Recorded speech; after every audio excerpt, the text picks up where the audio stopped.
Shalom.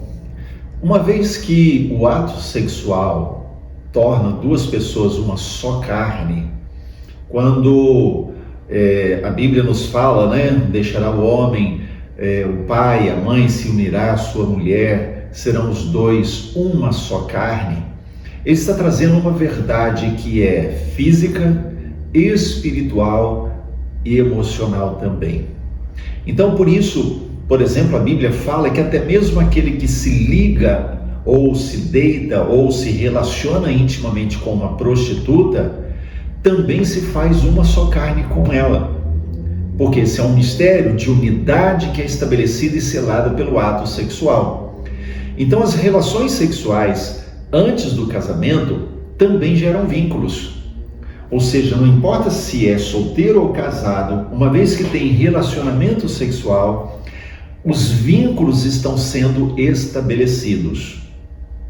Então, uma pessoa que não é casada e tem relacionamento sexual com uma outra pessoa, ela estabelece vínculo emocional, espiritual, físico, moral.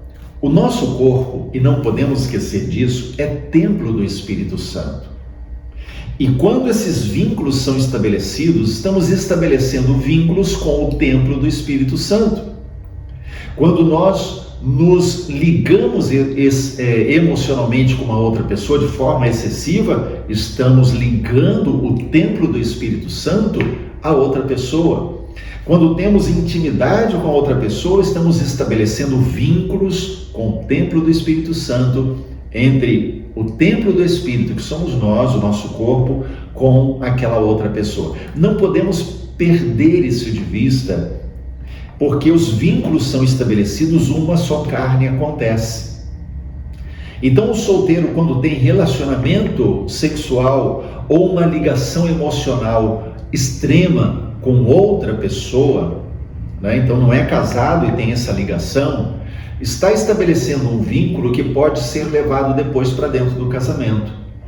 Pense comigo, e isso você pode fazer experiência na sua casa mesmo. Pegue 2 papéis de cores diferentes e cole esses 2 papéis. Deixa secar a cola. Depois, tente separá-los. E você vai perceber que partes de um vai estar no outro. Partes desse outro estarão naquele primeiro. Por quê? Porque esse vínculo foi estabelecido e se tornaram um só pela cola. No casamento, o ato sexual. Mas fora do casamento, porque até com a prostituta pode se tornar um só. Então, uma vez que no ato sexual se tornou um só, depois eles se separam e vão contrair casamento com outra pessoa, estão levando para dentro do casamento esses vínculos. É por isso que precisamos estar atentos quando a Bíblia nos fala sobre a santidade da intimidade do casamento.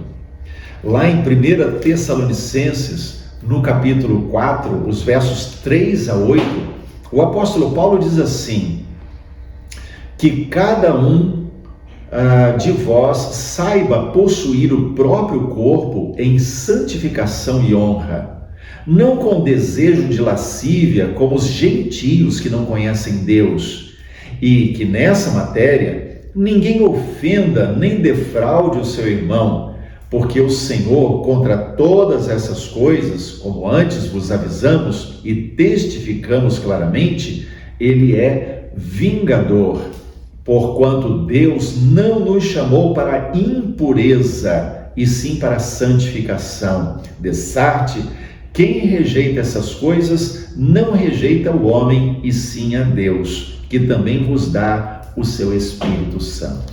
Então veja, o texto é um pouco longo para lermos aqui, mas ele está nos chamando a atenção claramente para cada um possuir o próprio corpo em santificação e honra, sem relacionamentos que gerem pecado, tanto para agora quanto para depois dentro do casamento.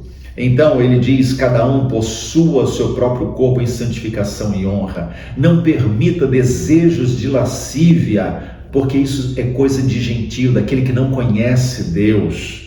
Ele diz, olha, ninguém ofenda nem defraude o seu irmão. Lembre-se, você que é solteiro, quando você está tendo relação sexual com outra pessoa, você está defraudando, porque está contaminando aquilo que a pessoa deveria guardar para o casamento.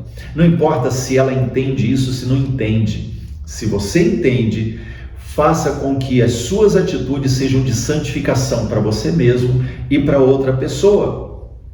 E ele diz mais, Deus é vingador contra aqueles que fazem essas coisas, porque Deus não nos chamou para impureza, Deus nos chamou para santificação, e santificação é em todas as áreas. E se você tem dificuldade nessa área, busque ao Senhor, busque o conselho, busque acompanhamento, faça pactos de santidade no seu relacionamento de namoro, para que você possa, de fato, ter um casamento santificado pelo Senhor. E se você já fez coisas no passado que trouxeram contaminação, busque o Senhor, busque o perdão do Senhor, busque a restauração aos pés da cruz, porque Jesus é aquele que purifica, que perdoa, que santifica e que restaura. Você pode entrar, sim, se ainda não entrou no casamento, pode entrar no casamento com santidade. Basta que você trate aquilo que já foi feito de pecado no passado. E se você já está no casamento e há coisas do passado que não foram tratadas, busque o Senhor, busque o conselho, mas trate isso com seriedade, porque Deus é vingador daqueles que levam impureza para dentro da intimidade do casal.